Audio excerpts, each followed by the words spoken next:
Welcome back to Think Design Works Smart. I'm Alex Bolboaca. I'm coming to you from the Mozaic Works studios, and today we have a special show. It's a focus chat about ideally how not to have a failed startup as a software developer. And I have a special guest. He's one of the fastest programmers that I know, and he's been involved, and he wrote a bunch of articles about a startup that he was involved in, and I'd like to get more information from him and exchange some ideas about startups. Welcome, Samir Talwar. Hi, nice to see you, Alex. Nice to see you. So before we go into the topic for today, I'd like to ask you a few words about how you ended up doing software development. We never actually got to speak about that before. That's a good question, I think. I always was fascinated by computers. I think I got into software development quite young. I liked video games when I was a teenager, and then I found out, I think I had a favorite video game. I can't remember what it was, and I found out, oh, they wrote this in C. So I thought, I should learn C. So I went and bought a copy of C for Dummies, which is a surprisingly good book. From the title, maybe you wouldn't expect that, or at least it was at the time. It's probably not up to date with whatever the latest version of C is. And I started learning, and then I got to the chapter on pointers, and I threw the book across the room, and I didn't touch programming again for a couple of years. But it just kept calling me back. I loved the web when I was younger. I mean, I still do. And I'm very, very happy that we're moving away from these walled gardens again. So I started making websites. I started writing HTML and then PHP. And then I discovered that people would pay me what looked like large amounts of money when I was 17 to build them a little website and write some PHP and HTML. And I don't remember if CSS was a thing then. I definitely wasn't using it. It was all tables. And I just kind of went from there. And so that inspired me to do a degree in computer science. And then I just kind of, I started to get more involved in the theory. And now I'm very, very passionate about computer science theory. But what got me into programming was just, I want to make websites for me and my friends. And then, someone offered me £100 to go build a website. And I thought, wow, you can make money at this. I would do it for free, right? So I guess I couldn't not do it. That's probably the short answer. It was always the obvious choice, which I'm very lucky to know. Yeah, it's very nice to see this passion with and I'm afraid many developers today don't share the same passion for things. I know exactly what you're talking about. I could not work in something else. Yeah, I think we're lucky, right? Like there's this industry which will pay us money to do the thing that we probably would be doing on the evenings and weekends anyway. And I'll take that. I'm happy to do it all the time. I program during the day, and actually I don't program much during the day because there's too many management-like things to do. But I try to program during the day, and then at night I program some more, and on the weekends I program some more. So I feel very lucky, and I hope that people. I really want everyone to find their passion and just be able to do it all the time. Honestly. Yeah, I remember. I think the first time we met was at iTake on conference, right? And yes, then 10 years ago. 10 years ago. Yeah. Or something like that. 9 years, maybe. Maybe. And it's since then we kept meeting at Socrates, at various events, things like that. But I remember at one point you were working at a bank in London, and I think you are a bit bored because you're solving the same problem in 3 different programming languages, if I remember correctly. I mean, that seems to always be the job, right? Maybe not the same languages, but I like to say that programming is like 80% of programming is taking some data from column A and some data from column B and putting it in column C in a different format, right? So it's like read this JSON and read this XML and then squish them together and put this JSON over there, right? That's like 80% of modern programming. And this makes me a little sad, right? There surely is surely there's more interesting things we could be doing with our time than just moving data around. But it doesn't seem to. We don't seem to be there yet where we can get over this. And I know there are lots and lots of data warehousing solutions that pretend to solve this problem, and I've not seen one that actually does yet. And now I work for a company which, its job is to kind of abstract away the moving data around layer. So we do it so you don't have to. I'm hoping this will take off. But again, it's very new industry. Right. And now getting into, closer to your startup experience, what made you go into a startup or try to start a product? Yeah, it's a good question. I think I got into it for the wrong reasons, which is I had a friend who was very passionate about an idea, and I kind of went along with it, which probably isn't the best reason to go into this thing. Like, I now think that if you're going to start a business, it probably needs to be something that you yourself are passionate about, and not just passionate because a friend of yours is very excited and talking a lot about it. It's absolutely a good way to start, right? But we started a business trying to solve software development problems with machine learning, right? And I didn't at the time know much about machine learning, and the argument my friend made was, well, I do, so let's team up.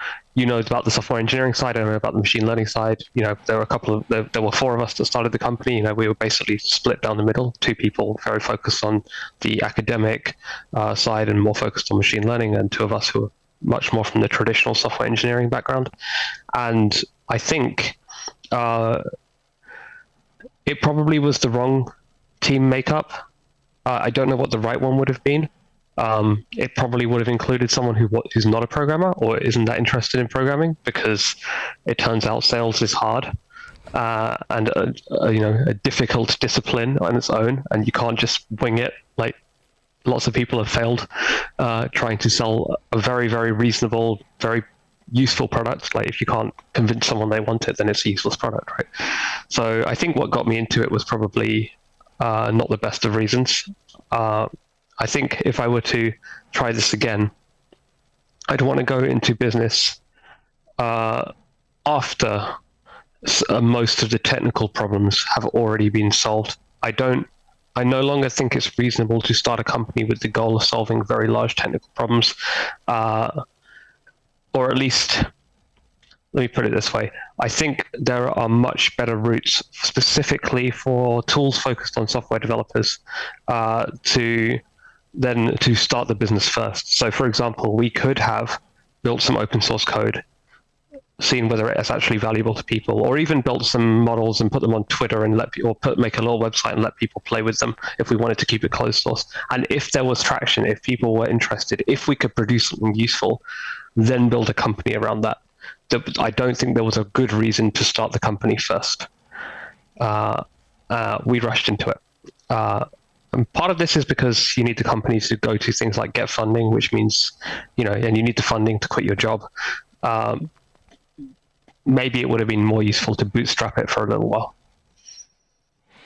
Yeah, it's very hard to say with products. There was a period, which I think is ending now, when you could get a lot of cheap money from investors. And I think that's when many companies started and tried doing a lot of things. And of course, you get a higher rate of failure in this time. But before that, there was the idea of customer development. So basically what you said, first figure out who's the market, test, verify that you have a market, and only afterwards build a company or a business based on that. Exactly. And I think we'll be getting close to this now, once money become more expensive and it's not as easy to get funds. Exactly. Seth Godin talks about cultivating the minimum viable audience, which I really like. So in this case, maybe we could have got people to use a model that we had built and seen whether there was passion around it, seen whether we could get 100 people to really, really be excited before we actually, built something quit our jobs. I think that might have been better. In other cases, maybe it's more useful to start blogging first, right? Before you build the product, build the audience, start blogging, start podcasting, start doing video shows like you're doing, build the audience, and then once you have the audience, you can build a product around that audience. There's definitely, I think I made the classic programmer mistake of thinking the hard part is the programming, and it almost never is, right? And you want to do the hard things up front just because you want to fail fast. In this case, the sales, or at least building the audience, is probably much, much harder than the programming. Maybe we should have started with that. Yeah, and you mentioned the sales. Whenever I hear about sales, I remember about the story that Kent Beck was saying, that once he was invited into a sales meeting, well, a strategic conversation between salespeople, and each of them, got up, said, okay, I had this target for this trimester or whatever it was, quarter, and I failed it, and sat down. And the next one was, okay, I had this target and I did it or went over, and so on, and sat down, and so on. And at the end of this meeting, he was very surprised. He was saying, well, if this was a meeting between software developers, we would say, yeah, we had that target, but then things changed, and everything moved around us, and so on, and keep trying to find reasons for failure. And when you're doing sales, you've either done it or not. There's no conversation like that, and they know it. It's much more, how would you say? There's a much higher level of commitment, I think. Mm-hmm. I have listened to salespeople say, "Oh, we didn't hit our targets, but we kind of expected this because the environment changed, or because this big customer pulled out right before we set the targets or something," and they come up with excuses why they didn't hit the target. I think it's natural. You want to defend yourself a little, but at the same time, we have very clear ways of measuring success in sales, and in software development, we haven't put I don't know if it's possible to measure software development well, or progress in software development well, but if it is, we haven't found out how yet. I think I'd like to see that. I think I'd like to see a good way to measure progress in software development. I don't know what it is. All right. Okay, so let's look a bit. You wrote a series of articles about your experience, and I'm looking and I'm showing the first one. You cannot see it, but you wrote them. I imagine you. I should give some context. I wrote pretty much all of these articles because I couldn't sleep one night, and they were spinning around my head, and I had to write them down. So they kind of got spat out in one big go, and then I edited them later, right?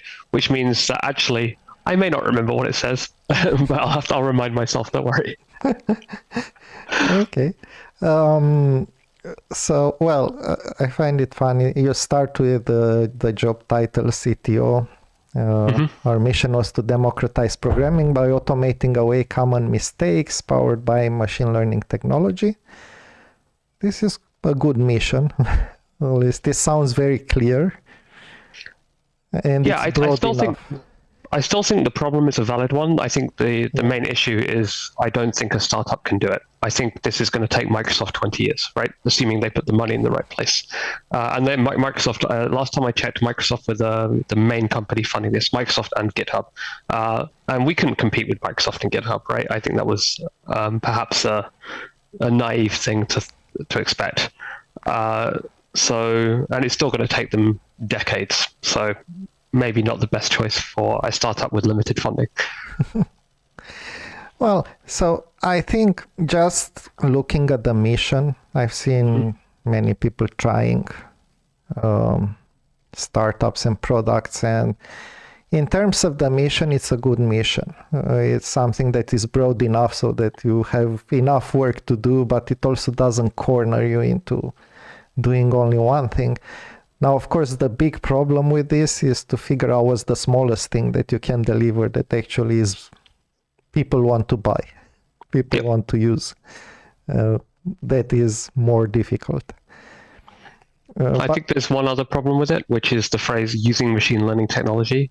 There's a solution in search of a problem, right? We had a good mission. There was no reason to necessarily apply machine learning technology. It's a useful tool at certain points, but maybe the first version of the product did not need it. Maybe version 7 did, right? And by committing to that early on, I think we went far too hard on the research and not enough on trying to figure out what the product is. Yeah, and I think one of the challenges is that even though in software products, like in, let's say, software products without AI, we don't have good ways of measuring and so on, still we have a kind of an idea one makes a product and what steps to take and so on. So you can make it a little bit predictable, at least in small groups with people that you know and so on. But when you go in machine learning, this goes out of the window. You have no idea how to predict that. At least I don't. When you get to something useful. It was the magic phrase that got us a lot of money very cheaply, right? At the time, this was 2016, if you said machine learning to an investor, they would throw money at you. In the same way that I think in 2015, if you said the word drone to an investor, they would throw money at you. And in 2019, if you said the word blockchain, they would throw money at you, right? Maybe actually, I think that one's still going on, although I think the pool of investors is getting smaller. There's always a magic word. We almost considered, even this was in 2016, putting the word blockchain on a couple of our presentation slides just to make sure the investors were happy. If they'd asked what we have to do with blockchain, we just make up something because we didn't, right? Yeah, I know the problem. Sometimes you need the magic words to get the money. Yeah, I know the problem. It's and so you talk also about pivoting here. In failing to build a product-focused company, I learned many things. Core to all of them is that the company is not a product. Ideas change, products change, people change. We pivot rapidly, relentlessly, sometimes ruthlessly. I've seen two sides of this. I've seen one team that was pivoting every week. It was quite funny to see because they were basically sitting around and having fun and trying out ideas for a while, but then of course nothing came out of it because if you keep pivoting, I think with pivoting it should be a careful thing to do. Yeah, I mean, I've heard people use another word, and I cannot remember what it is for. Maybe you call it a micro pivot or something, like just an adjustment of like course correction. And those, I think it's valuable to do rapidly. Mm-hmm. Jason Gorman talks a lot about how agile software development, actually, I don't think he uses the word agile. I think he says extreme programming allows you to fail faster, which means you can adjust your company's trajectory more often, right? If you can fail every week, then you can learn every week. And if you learn every week, then you have many more chances of success before your money runs out than if you are learning once a month, right? So I can respect, adjustments to your course. A pivot, as far as I'm concerned, is a bigger change. And yes, like you said, it needs to be considered. You need to understand why you can't do the thing that you were doing and actually have a reason why you're going in a new direction. I think for us, we had one major pivot and it was probably a bad reason. I don't know. But effectively it was, we can't afford to be in this machine learning game. We lost our machine learning researchers. Well, we lost one to a hedge fund. We lost one to DeepMind, and they can pay 3, 5, 10 times as much as we could. So, especially Google, they can afford to pay pretty much whatever they want, right? So, or Alphabet or whatever it's called. So we pivoted effectively because we realized we couldn't compete. And I think that was a good reason for pivoting, but our new direction was effectively do the same thing without the machine learning, and maybe we could have considered that more. maybe it was the right choice. I don't know. I don't think we considered it well enough. We just kind of fell into it. Yeah, I mean, you always have constraints, and that's another reason for adapting. But typically, when I think of pivots, I think about changing the approach completely or changing the product completely. And actually, it probably relates to the next article that you wrote, which is focus on the problem, not the solution. And let's see. A product company often forms around an idea, a vision for the future. We start talking with a friend about a problem, we get excited, and we decide we can solve this. I've seen this again and again. And I think your argument here is that you need to focus on the problem. Yeah. It's not that you shouldn't try to solve it. It's that we need to understand that our whatever solution we come up with in, the cafe or the bar or talking to our friend is probably not a good solution, and it can only become a good solution by talking to hundreds of potential customers, right? And it's going to change a lot. So if we're really excited about the solution, we're probably going to build something that's useful to exactly 2 people, right? Maybe what we need to do is be really excited about the problem and allow the solution to develop. And yeah, you need to prototype and you need to put stuff in front of people and let them try it out, but then they need to tell you this doesn't work because, and you need to listen to them. And sometimes listening to them will mean your solution, as you imagined it, is going to be totally wrong, and you need to go back to the drawing board, and that's fine. If you say things like, well, obviously the solution is, like, this is an example, but use machine learning, it could be obviously the solution is to use a functional programming language, or obviously the solution is to do it on the blockchain, or whatever it is, right? You have a solution in search of a problem, and those don't tend to sell well. Yeah, solution in search of the problem tends to not work that well. And I've seen this again and again with, I think as programmers, we have a bias towards solution. We love writing code, we love creating things. Yeah. And then we imagine there was this saying back in the days that you build it and they will come and buy it, But it's not true anymore. Maybe it was true in the beginnings of the web where nothing was there. So of course people would come. But now it's you have competition. It's not that easy. Yeah, and not just competition. Like, we have abundance, right? Like you said, there was nothing there in 1995. Yeah, there was. You could count the websites. There was still a big number, but you could count them, right? And now they are growing faster than you can count. You cannot possibly, even if you just start 1, 2, 3, it's growing faster than that. So it's abundant. Like, we don't need more websites, right? Or we don't need more apps. We don't need more gadgets. Like, my phone is, I think, 5 years old, and I have zero interest in upgrading it, because why, right? I don't need a fancier phone. And I think it's funny that we call it a phone, right? I think I have a phone call about once every 2 weeks. That's beside the point. I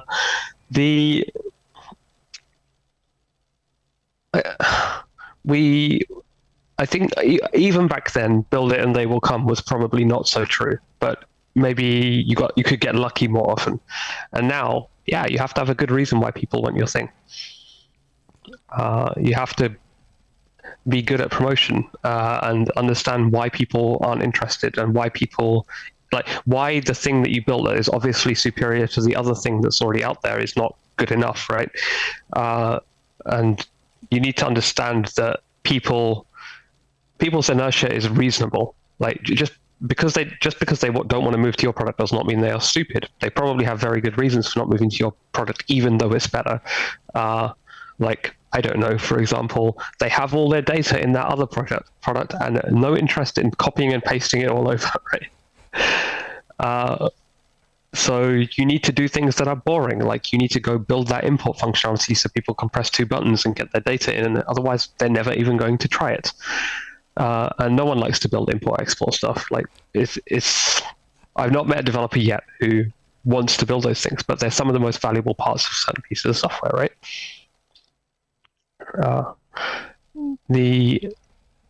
I think the mindset we have as software developers is the software is the important part, and no one apart from software developers cares about software. They just want the thing to do a job, and they have a specific job in mind. Like, I never ever thought I want to open the Maps application on my phone. I think I want to know how to get to the train station. And then I go, oh, I guess I got to open this app to do that. But I don't open it for fun, right? That's not a thing I do. Yeah, we're thinking in terms of goals and tasks. Yeah. And let's say user tasks, more or less, to borrow from usability. I don't know what the correct word is, but we definitely don't think in terms of software, right? Yeah. And well, it's interesting that you say about this, because so I've noticed again and again as programmers, we do that. We tend to focus on solutions. So we are very interested in, how to solve. We want to play with toys, Yes. Try a programming language, a library, or something that you've heard about, machine learning and so on. I actually have a problem with machine learning. I'm not sure I want to have machine learning to deal with when I'm programming. That's fair, right? Like, it's a part of the system you cannot properly understand, right? Yeah, and I'm afraid that it will actually take me into poor directions instead of helping me. Mm-hmm. I think there's real danger in that. A lot of what we do as, I think, enterprise programmers, let's say, is we try and take complex or chaotic domains using the Cynefin terminology, and we try and simplify them, right? So we try and take them from complex to complicated, and if possible, even to simple. But I think they call it clear now in Cynefin. Mm-hmm. But typically we're happy when we've made it complicated, right? And complicated, the difference between complex and complicated is you can look inside a complicated system and see how it is made. And with a complex system, if you look inside, you just find more complex systems, right? You can't disentangle the one part from another part. They're so interconnected that it's beyond, let's say, human powers of reasoning to disconnect them. And what you're doing when you introduce machine learning to a software project is you're introducing a complex system, right? Where maybe you didn't have one before. So you better have a very good reason for introducing complexity, because that's usually what destroys software projects, right? Apart from, the outside influences, like we don't have budget, we usually destroy the projects ourselves by making them so complex that we cannot possibly understand them. So we need to have good reasons for doing that on purpose. Yeah, and I think I have evolved in my career to the point where I really want to solve problems. I don't really want to write code. I want to solve problems. Sometimes I write code to solve those problems. Yep. And but if I can do that without writing any code, then it's even better with something that I can trust and so. Yeah. I mean, my job title, I think, right now is Haskell engineer, but I write very little Haskell because if I can take two existing things and glue them together with a shell script, I will do it, right? And when you work like that, I mean, there's actually very little code to write a lot of the time. Yeah. It's mostly about understanding the problem, right? And I was discussing with my colleagues yesterday about these things you can do with the recent OpenAI chat and GPT-3 chat, and how you can give it actually fairly complex questions. Like one of my colleagues asked it about something about Riemann manifolds, I think, and it gave a very coherent, correct answer. Sometimes they don't give correct answers; they give subtly wrong answers. But sometimes they're actually correct. And someone jokingly said, "Should I fear for my job?" And my immediate reaction was, "Well, it doesn't understand the problem, which is like 80% of your job. If it could solve the problem once you've understood it, surely that's just automation, right? We write high-level programming languages for that reason too." Yeah, and I think in a way what I wish we'd had is more standardized components, things that you could pick up, combine, and so on. We have a certain level of this within the Unix environment, but it's not that great. One thing that I really would have loved to see is for when we got into microservices as an industry, what I would have expected is to have reusable microservices, things that you can pick off the shelf and that would have different operational parameters. So, for example, you'd pick, I don't know, the user list microservice, and that user list, you have 3 versions. One that's very fast and can deal up to 1,000 users, one that's slower but can take up to 10,000 users, and so on. Something like that. But apparently we are running away from standardizing things. I think we have it at a different level, right? We have software as a service. So yeah, we don't have the user list microservice, but we do have the authentication provider. No one writes their own password management anymore. That's so much work and so little reward, right? You just farm it out to whatever cloud service you're using. Like AWS has one, and Firebase has one, and there's Auth0, and like you don't write your own authentication. That would be a waste of time, right? Unless you have very specialized needs. So I think we do that to a point, and there are also lots of services like I forget their names now, but these API level services where you can say, oh, every time I type a row in this spreadsheet, then send a tweet, things like that. So we have this higher level, I guess, and I think this is a bit of a shame because we're limited to off-the-shelf components that we're from different companies who may not have the same interests as ours. It's a bit like the app problem, right? Like when everything you do is in its own app, then interconnectivity becomes very basic. And I think Unix is probably the best success story of this, but like you said, it has its own limitations, right? Everything is a string or everything's text, and you have to you spend a lot of time taking some data from column A and taking some data from column B and putting it in column C in a different format. Yeah. But in general, I still like now particularly boring technologies. If it's a technology that has been around for many years and it works and it has been tested and so on, then perfect. It helps me solve a problem. Yeah. Okay, so your next article, to go back to the startup. Oh yeah, sure. If the company goals change, the company should probably change too. Yeah. I told you that we pivoted once, and I think it was probably a mistake to not reconsider our roles in the company at that point. Once we had realized, we seem to have pivoted. Even though it was 50% by accident, maybe 50% on purpose. We didn't reevaluate our roles. We still had a CEO who was highly technical, but mostly focused on the academic side of things. But we didn't have any academic stuff going on anymore, right? And we had me, the CTO, who was, again, more focused on the software engineering. We had my colleague Tom was chief of product, CPO, which was basically, he was like the other CTO, right? He was more product focused and had more experience with products, but he's still a programmer. And we had our head of research, even though we weren't doing research anymore. So you can see the problem, right? We didn't reevaluate these roles.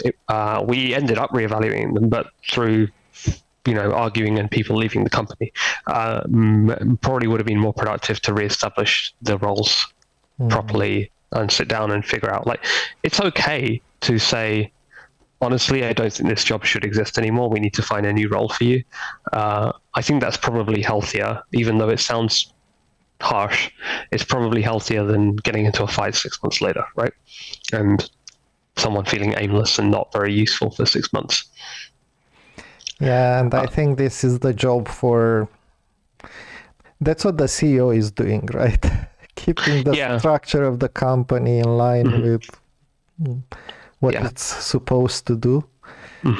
And then what I hear from you as well is, was anybody actually talking to customers, trying to sell this, or not nearly enough, right? We had this problem where we would try a thing, we would put it online, we would have very few people interested, and we go, okay, that's not working, let's pivot. Let's not pivot, but build a slightly different thing and repeat. We were not pushing enough, we were not talking to people. We did that better in the early days. So our first product, which was machine learning powered, we had, I think, 5 or 10 customers who were using it. And we did the walking skeleton of, let's just build a frame, like the UI, make the customer feel like they're using a product, but actually every time they type something in, it's sending an email to us, and we fill in the correct information, and that's our artificial intelligence, which worked pretty well, and it demonstrated the need. We lost that ability as we moved on. I think it was past time to hire someone who specialized in that area.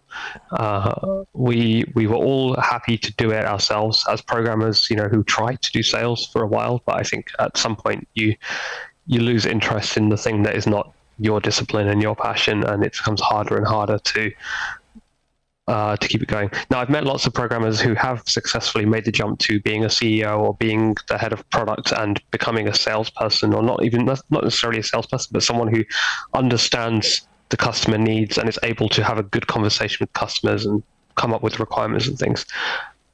We ended up in a situation where we didn't have any of those kinds of programmers, right? I'm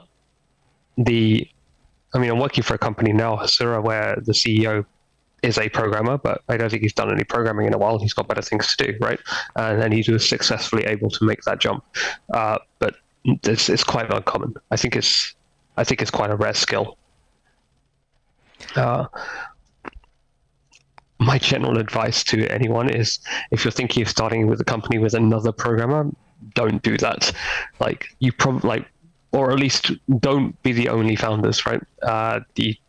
You need people who understand the market and understand the product. Now, this is very difficult when you're, for example, making developer tools, because your market is other software developers, and who understands software developers better than software developers? Well, that's true, but just because you understand them doesn't mean you're going to be able to extract the useful information out of them and convince them to actually give your product a try.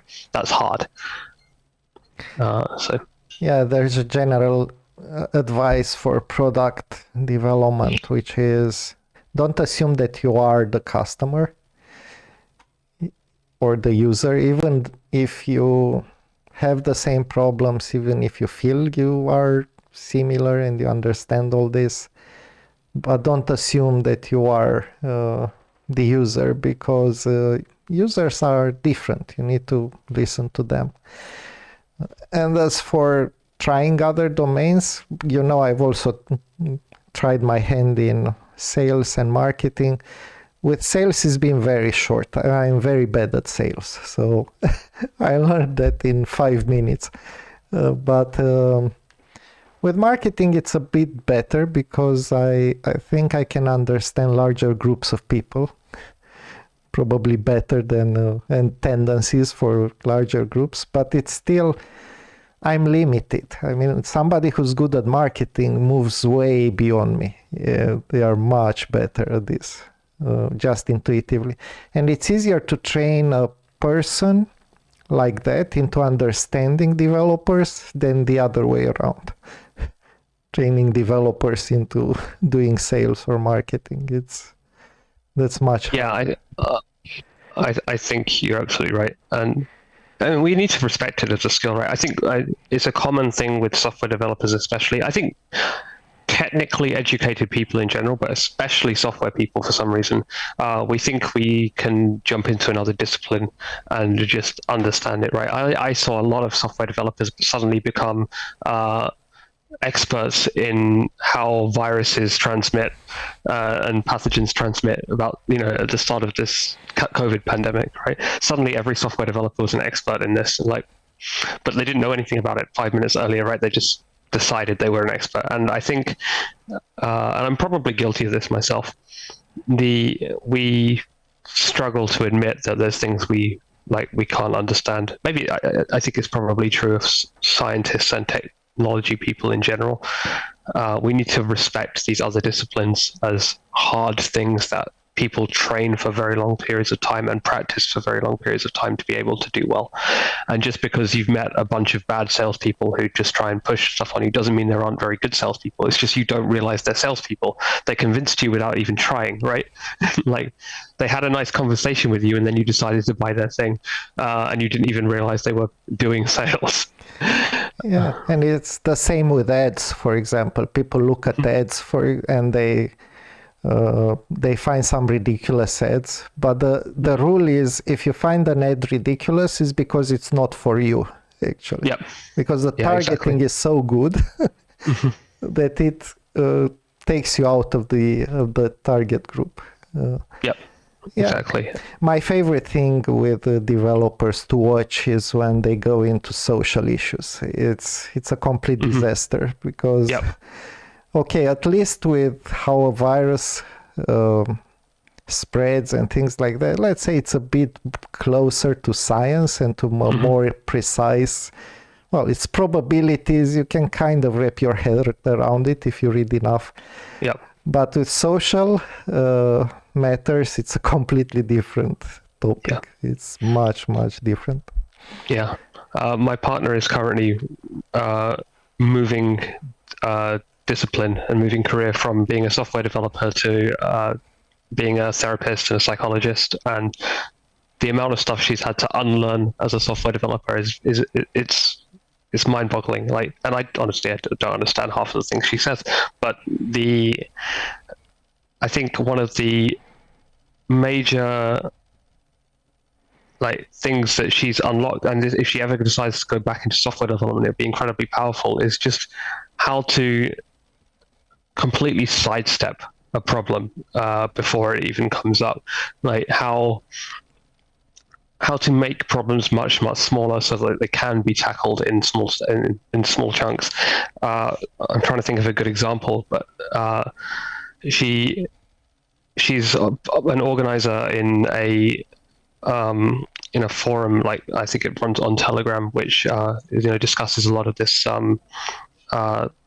hypnotherapy and hypnosis issues, and they've had people have issues with this kind of thing where you're running a forum with a couple hundred people and one person gets angry at someone else, and then you have a moderation issue to deal with. And she's gone from someone who would not know how to deal with that situation, and probably, like a lot of software developers, would just ignore it and pretend oh, this will solve itself if I just ignore it, to actively being able to step into a situation, diffuse it, and make it so the situation was even better than before the problem emerged, and everyone is not only happy and friends again, but they've all learned something, right? Which is, I think, a thing that I wouldn't even know how to start doing. Or if I tried to do it, it would end up very, very badly, right? I've definitely been in that situation where I think what I'm saying is calm and reassuring, and actually I just make the other person angrier. And she can do this because she's done a lot of training and I had a lot of experience now in working in these areas, which, most of us who have been technically educated have not. Even in university, we did mostly solo work. I think it's a real shame that even our education system is designed to make us less good at working in a team most of the time. Yeah, I agree. And I can say after probably about 25 years of studying psychology and so on, and practical applications of psychology, and I'm still feeling that I'm just at the beginning of understanding. It's that hard. So, yeah. All right. So your next article is about do research is not a corporate strategy, which I guess we touched upon. It's very targeted, right? Most people are going to look at this article and go, Yes, that's okay. But I needed to write it because it was for me, right? Like, solve the, like it's figure out how to solve the problem. I don't think is it's what we touched on earlier. I don't think it was the right time to start the company. You want to do research? I think it's perfectly reasonable. Go do the research. Once you have figured out there is this problem, and if it's solved in this way, we can sell it to these people. Maybe that's a useful time to actually start a company, or at least try and start the sales process. But when you don't even know how you're going to solve the problem, maybe it's not a good time to start a company, unless your goal is to raise a bunch of money from people who are willing to throw money at you, in which case, why not, right? I gotta say, I don't regret doing any of this, and part of the reason I don't regret it is because, well, we had other people funding our experiments for a few years, and, well, I can't really complain about that, can I? We even did the nice thing and returned a lot of their money when it was clear that we weren't going to make progress. But they funded us for a while. And I think that's was a very valuable experience. I learned a lot from it. I just think it would have been even better if we'd been more successful. Yeah, I mean, it's always the case.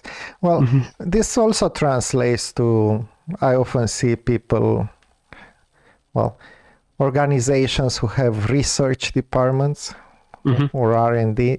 I think it's a fashion in Romania to call the development department. So when a large company opens a department here, they call it research and development. When it really is just about development software. Okay, yeah. But it sounds better that you are in. Yeah, might get you tax breaks as well. I'm not sure in Romania if that's true, but yeah, I don't know. I know in the UK you can get away with certain tax breaks for research and development. So of course, all your development is also research now. But also when I heard about developers in teams that I'm doing a research on something, it's like, you should be very specific what you're trying to do, because otherwise researching will take all your time. Yeah. I work on a team right now where this is fairly common, but it's a time box effort, right? It's like, I'm going to spend 2 days looking at this thing, and the end result will either be a document or a page or something saying, here's how we approach this problem, or it's going to be a message saying, this is why this will fail, right? But there's a specific outcome of, this is how we do it, or this is not going to work. And you're time boxed to a couple of days. If you can't solve it in a couple of days, well, we probably don't know how to do it. We need to do a smaller thing. Whereas this will take 5 years, or this will take, we're not sure how long this will take, but we're working on it. I think this is a problem in software development in general, right? Software engineering,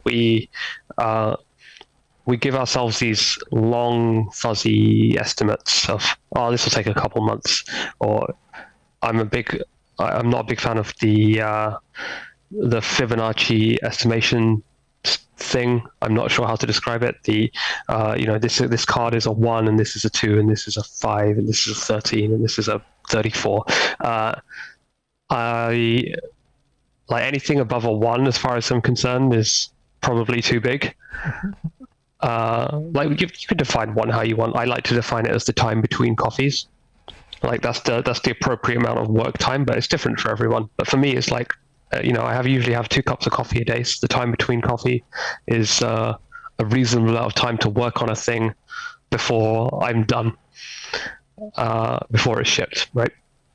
If it's going to take 3 cups of coffee, maybe I should define it as 3 things. And generally, when we look at something in greater detail, when we try and break down a problem into smaller steps, we realize there are many more steps than we first thought. This is an example of the coastline paradox, right? The closer you zoom in, the more detailed you see, and you can, what looks like a meter of coastline actually is quite wiggly. And if you took out, a microscope, you'd see that it's actually 37 meters long.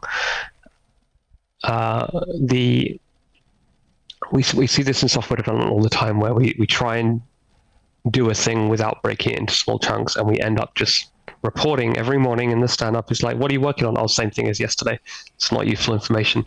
I want to see, I I personally think the goal of a stand-up, or one of the goals of a stand-up, has to be when someone says, I'm working on the same, no progress, I'm working on the same thing as yesterday, there needs to be a follow-up question. Why not? Are you blocked? Is it harder than we thought? Is something broken? Like, what is the thing that is blocking you from completing this in 2 hours, right? And if the answer is, well, it's a very big task, well, we need smaller tasks. Yeah. And I think this is one of the biggest challenges in software development, because I notice, I think that if we would train developers in incremental thinking, which is precisely that, so figuring out how you take a big problem, you split it into smaller problems, you solve each of the problems, and then you approximate the solution to the big problem, because at the end you probably need around 80% of the solution and not 100% of the solution, most likely. Yep. But this is one of the hardest things that's never taught. I know people who are native, who can do it really easily. I know people who've learned from other people by pairing and so on, and but most people are struggling with it, and they don't even see it, how it can be done. I have one colleague who's very, very good at this, and recently he broke down a piece of work into, I don't know what it was, like 20 pieces of work, and that made it very easy for us to look at it and go, well, we just won't do that, because the cost benefit is not worth it. Just wasn't worth it, right? But if he hadn't done that work, we would have started it and probably spent weeks on it. So he saved us weeks of work simply by breaking it down. Right? It was a refactoring task, right? It was like, okay, we need to change this, and this. And it was like, okay, what's the benefit of doing this? Well, we probably removed this class of bugs. How often do we hit that class of bugs? Once a year. Okay, not worth it.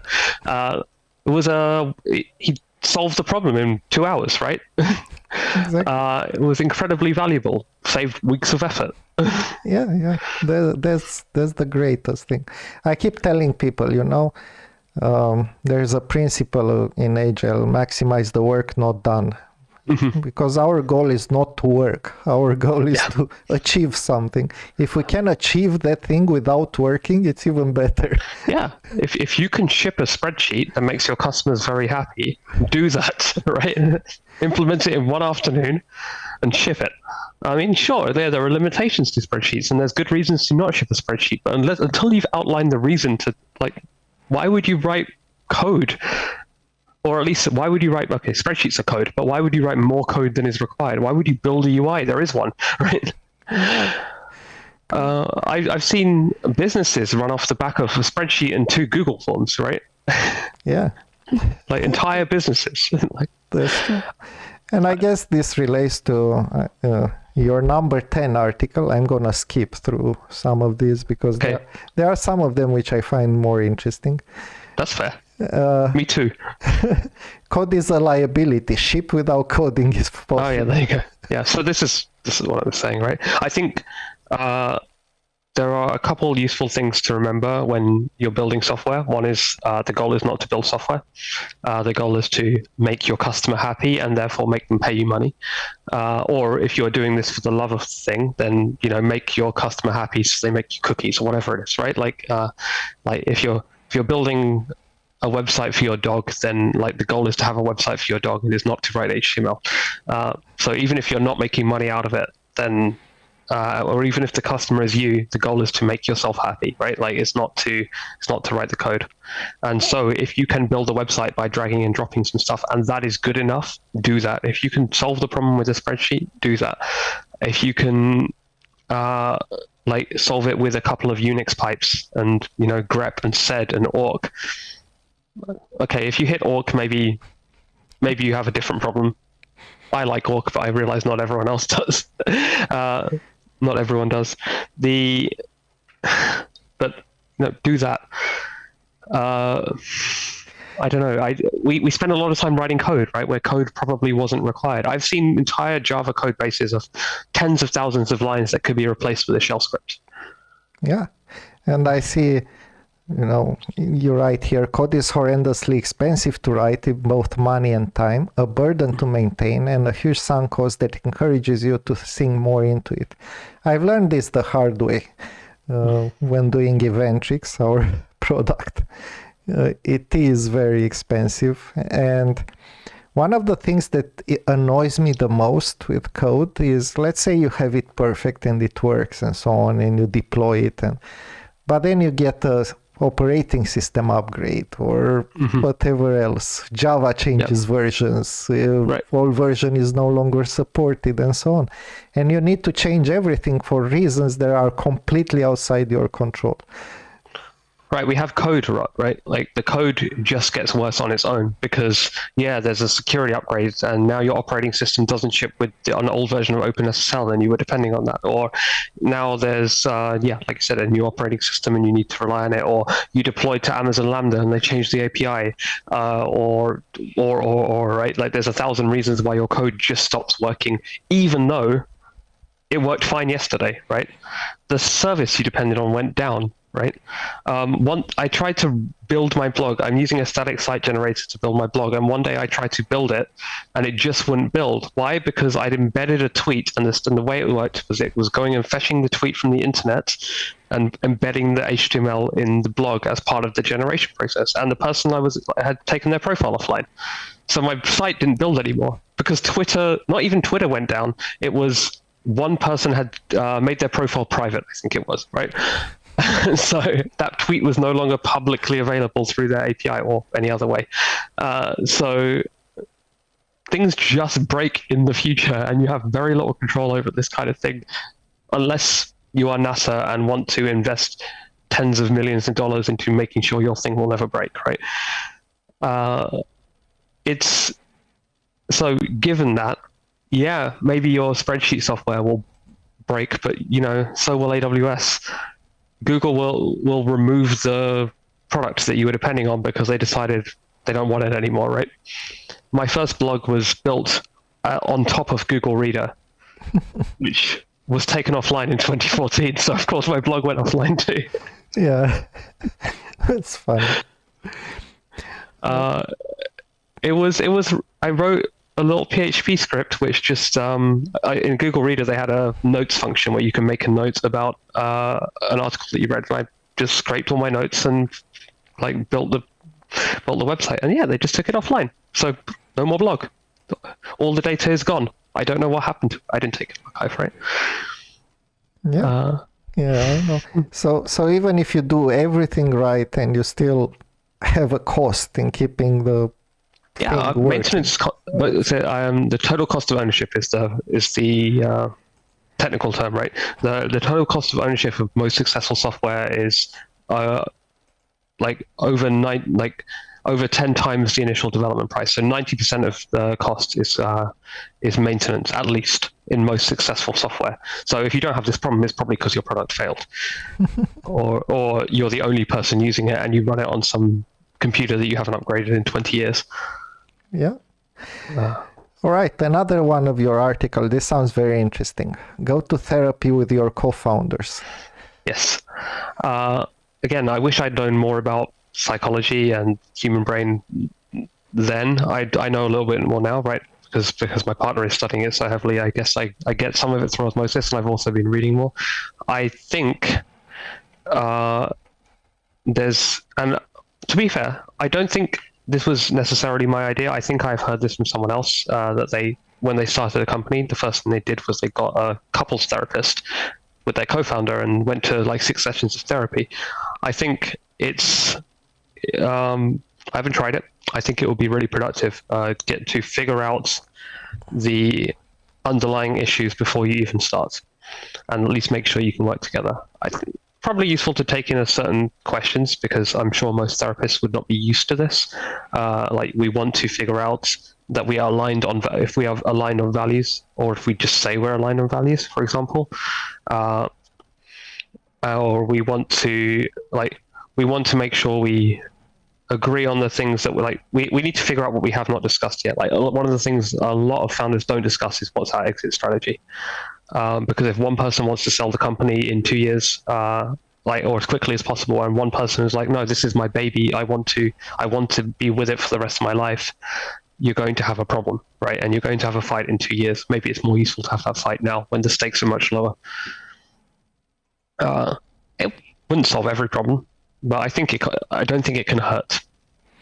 Yeah, so I know it's true. These are topics that are, it's best to discuss them before you start. Because in many ways, actually, being partners in a business is like a marriage. Yep. You spend a lot of time together. You are growing something, Yeah. You've connected your lives, right? You cannot just make decisions independently anymore.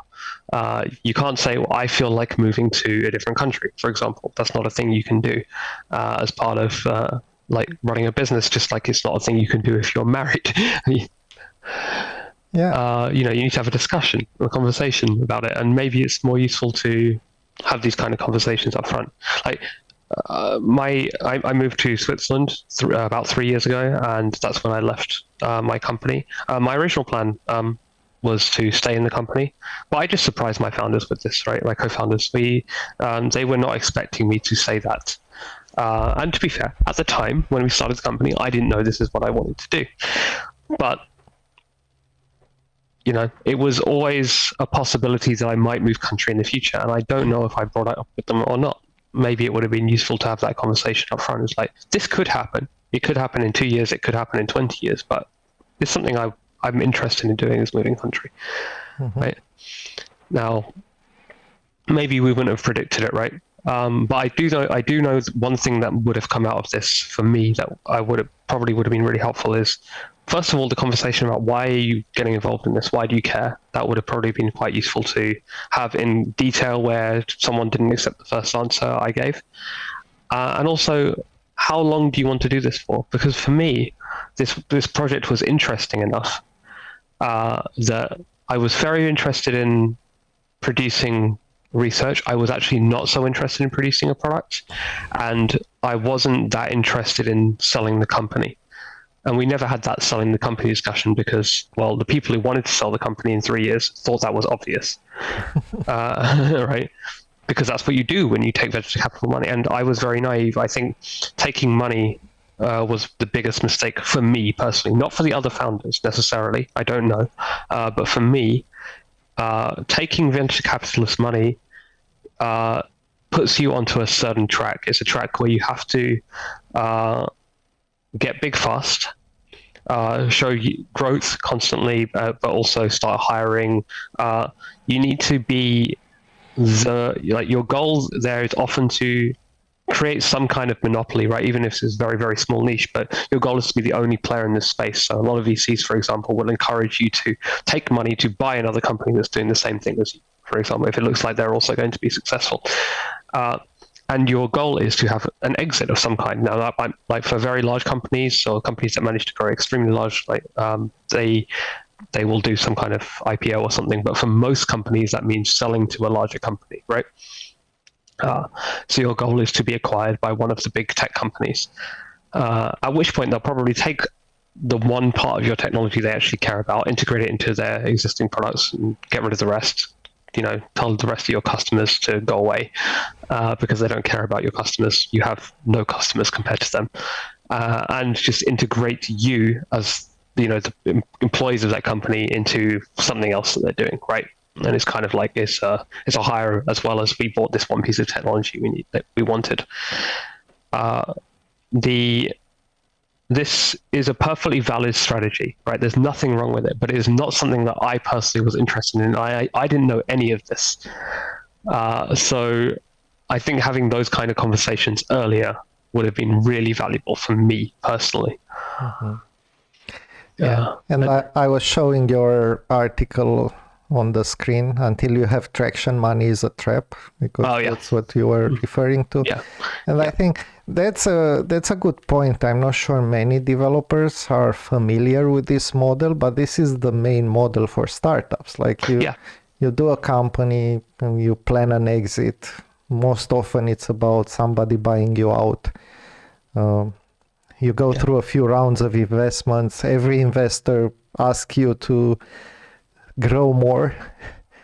Yeah. And that means a lot of things. And when money was cheap, I mean, until very recently, this was very common. It's Yep. okay.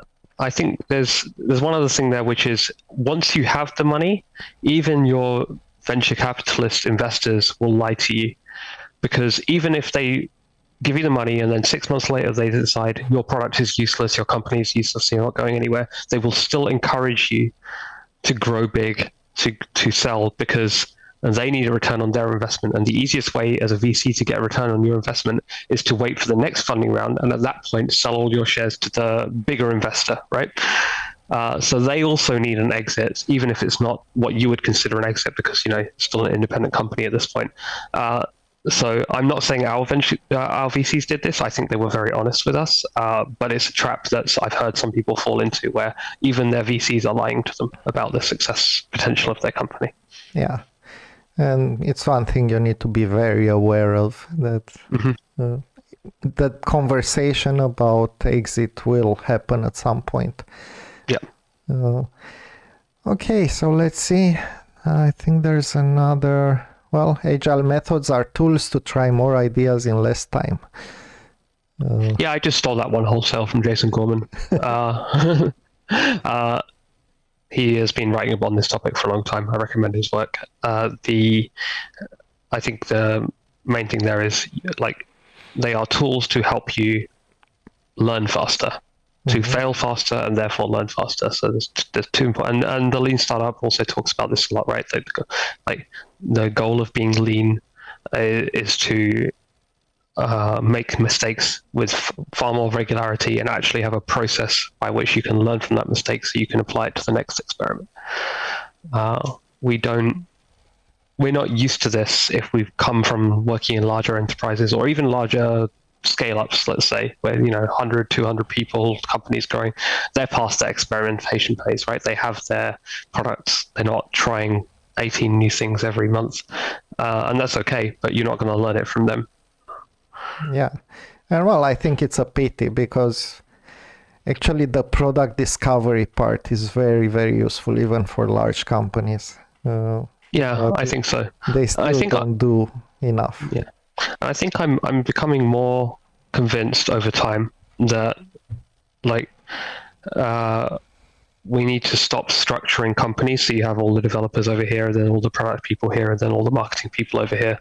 And I know people talk about cross-functional teams, but typically, even in companies that have cross-functional teams, they don't, for example, give every team an accountant or a marketer or a lawyer or whatever, right? Or even part of, like, okay, fine, maybe a team doesn't need a marketer, but maybe they need 30% of a marketer's time, right?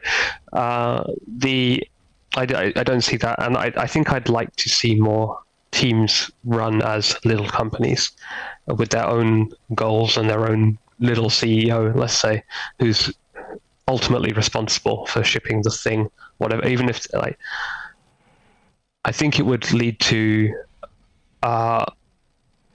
more aligned incentives with the people who run the business and people who own the business. And I also think the Conway's Law would force it to be a much more loosely coupled organization, where it's okay, for example, for one team to underperform and potentially fail and go bankrupt without screwing over the rest of the organization. Yeah. Yeah. I mean, this is how we advise companies to organize all the time. Whenever we talk about organizing agile, is like split it into basically smaller businesses. And for each of them, you have the CEO of the product, which should be product owner, product manager, whoever is called, and then you have teams, and that's how you get stuff. Does it work? Do you convince people to do this? It's very hard. It's very hard to convince. C-level people are not very hard to convince about this. They understand immediately the advantage. The problem is with mid-managers. Okay. Because they lose. Middle managers tend to be people who are doing kind of the same things repeated again and again, and suddenly you move into a role when you have to do something new, different, and because being being the CEO of a product or somewhere in this organization, it's much more difficult. There's more, you have to think about a lot of things. And you need to be more strategic, right? Exactly. You need to decide when the risks are appropriate. You need to have a long-term vision. Things you don't need to do as middle management, right? Where it's almost like someone else will give me the long-term vision. My job is to execute on it, which is a valuable job. You need someone to execute on that. But yeah, if you take a middle manager and try to make them a CEO, well, some will succeed, some will fail, right? But the ones that succeed will be the ones who realize it's a different job. It is not the same job with a new title. Yeah. So there are many changes at that level. Yeah. And I think another problem is with developers who don't focus as much on solving problems, but focus more on writing code, and you have to switch them to. Okay. 2 more, I think. One, roles can be fluid, but they must be defined. Yeah. We touched on this earlier. I think it's actually the same point, phrased slightly differently. I think if you're going to change your role, what you're doing day to day, in a startup, you have the flexibility to do that. I think this other thing is much more important, but you need to make it clear, right?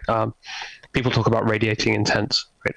There's I don't know where it comes from, but the idea, don't ask for forgiveness or permission, radiate intent. Say very loudly and clearly, I'm going to do this. It is your responsibility, the rest of my team, to stop me if you think it's a bad idea, right? And then you carry on and do the thing. Give them 15 minutes warning. I think this is hard to do when you feel like it's your entire job is changing. Sometimes you don't even recognize it, and sometimes it's just that there's so much change that it's hard to even recognize which parts have changed and which parts haven't. When we switched from being a machine learning company to not a machine learning company, it almost made no sense for me to have the job of CTO.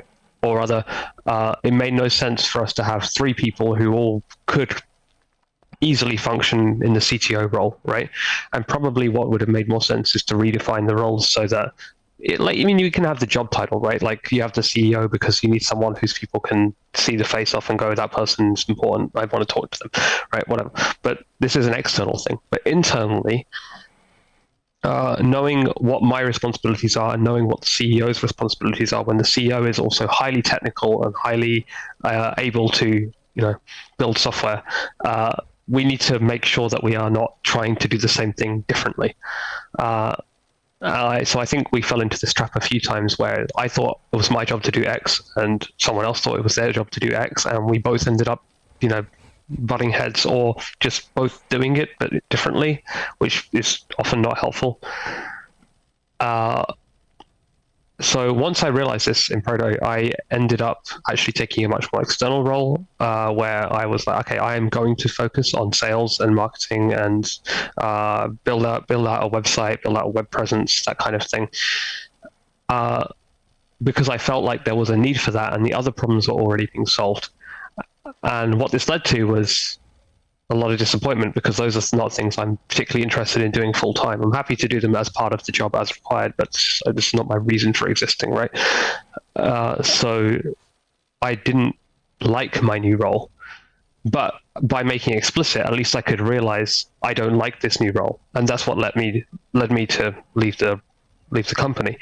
And that was okay. That was probably a better outcome than me sitting there trying to do this new thing and not liking it, or even worse, trying to step on the toes of the CEO all the time because we're trying to do the same thing but differently. Right? So I don't think it's always a problem in companies, but especially when you start a company with other people with very similar skill sets, I think it's very important that you split the work officially. It can change, right? It can change every week, but you need to have a conversation about it. Yeah, so the way we've done it in Mozaic Works is to have very clear areas of where each of us is responsible, and then there are some secondary areas. So you could be responsible for something else for a while, and so on. But you are always responsible for one thing. So for me, I know right now my main responsibility is maintaining infrastructure for the company, and of course teaching courses and creating learning programs and all that. So these are two, but these are main things. I do them all the time. Now, from time to time, I'm being called into sales, into marketing, into whatever other things. And it's much easier like that. Right. But you know it's not your responsibility. You're being called in. Someone else who has the responsibility is asking for your assistance at that point. Yeah. So I'm not doing sales, for example, but I am called in sometimes for sales. Like, what should we do in this offer, or what should we add? Or Okay. Yeah, that makes a lot of sense. So, I think I would have liked to see that more, and I think it's very uncommon with new businesses to define these roles explicitly because you expect them to change. But even if you expect them to change, it's probably useful to write something down. Yeah, and it's interesting because that's how we started in Mosaic Works. So that's how Maria organized it, and it's the same model. We use the same model. We switch from time to time the areas of but not that much, actually. Okay. They evolved with the organization, with our focus, but other than that, makes sense. It's the same model. All right, and the last one, it's one that I really found very interesting. Camaraderie is helpful, but no substitute for working together. Yes. I thought, and I still think to an extent, that it's useful to have colleagues who are also your friends. I think this is still true. What is not useful, or at least what I found not to be useful, is to to treat your colleagues as your friends first, and then also your colleagues, right? I have worked with people where it's like, I like this person. I want to have a drink with them. I want to, go to a restaurant with them. I want them to come over to my house and hang out. But I don't want to work with them again, right? And I think this is especially important when you're in charge. Like, the people you hire, you're hiring them to do a job, and your co-founders, even more importantly, you're together because you want to work together. Now, if you're getting into business with your friends, that's great, but make sure you're getting into business because you can see a path to running a good business together, and not because they're your friend. This is a mistake I think that's very, very common, and a lot of companies end up losing a founder quite soon after they start because it turns out these two people can't work together very effectively. So one of them decides to leave or is forced out or whatever. The thing that I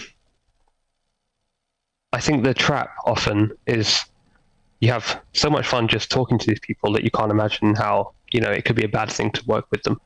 And I really struggled with the idea that I like to hang out with these people. Why can't I work effectively with them? And honestly, I think every single person I worked with at Proto was wonderful, and I would happily work with again because I think they were very good at what they did. But I would not work with them again in the same roles. Like, I wouldn't want to be the CTO in that relationship. I think that would be difficult. I don't think I did a good job, at least for working with some of them. But I still consider them all my friends, right? Or at least people I like to spend time with. I think the difference there is the primary focus. My cat is trying to escape the room. Excuse me. No worries.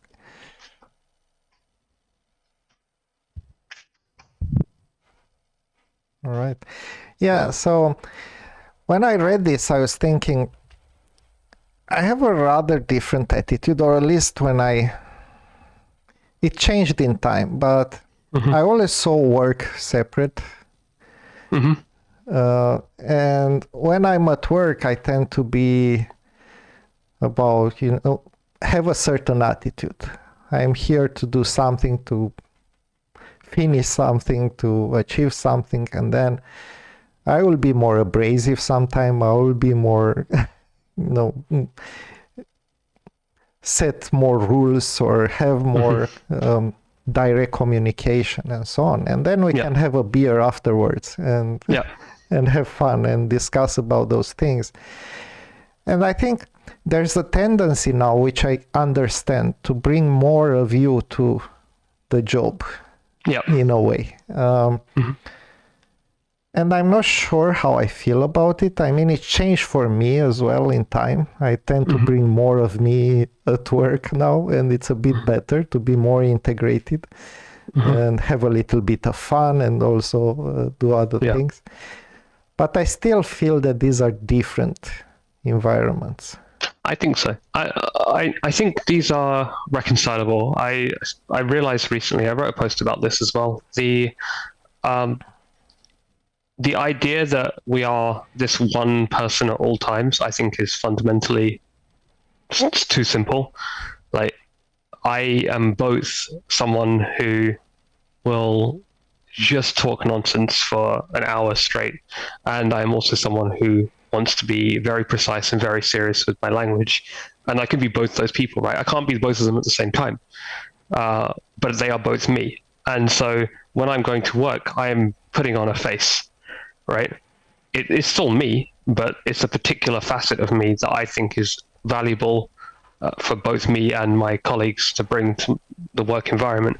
And when I'm at home, I put on a slightly different face, which, there's an overlap, and it's still me, right? But I can't bring my entire self to work because there's literally contradictions, right? Like there are many facets of myself that contradict with other parts of myself, and that is, I think, pretty normal, right? We do not behave the same way with our families as we do with our colleagues, but that's not because one of them is a lie. It's just they're both different aspects of ourselves, and so I don't think there's any contradiction here or any paradox. It's nice to be more open with my colleagues, and I try to be as open as possible. But the idea that I'm holding back something if I don't share everything, I think is just too simple. Right. Okay, so Monospaced Monologues is the name of your blog. I always enjoyed this name, by the way. I never told you, but it's a very funny one for me. Sounds good. I asked a friend of mine when I made it, I think it was probably 2009 or something, what should I call my blog? And he came up with that one in 5 seconds. And I said, that sounds very pretentious. And I thought about it for a few minutes, and I said, I really like it. I'm using it. Well, yeah, because a blog is a monologue and... Yeah. Okay. Anything else that you'd like to share with our audience that we haven't touched upon? It's a good question. I don't think so. You have the link to my blog. You can find me on Mastodon. I will make sure there's a link on the same blog. And I should probably mention that my employer, Hasura, Hasura, is hiring, mostly Haskell developers right now, I think, but also people writing JavaScript and the like. And apart from that, I think I'm good. Right. Have a great December. Well, thank you so much for your time and for sharing this. I hope they will help a lot other people trying to get into product development from software and into startups. I hope so. I think not enough people write about failures, which isn't to say no one does, but we can learn much more from other people's failures than we can from their successes, usually. Okay, Samir, it's been a pleasure. Thank you so much. Thank you. Okay, so this is it for this week's Focus Chat. I hope you found it interesting. As usual, leave us comments, because comments are the most interesting ways to have a conversation and to discuss. Of course, we also love your likes, subscribes, shares, but I think I come to appreciate comments the most out of everything that YouTube offers. Thank you so much for the view, and until next time, remember to think, design, and work smart.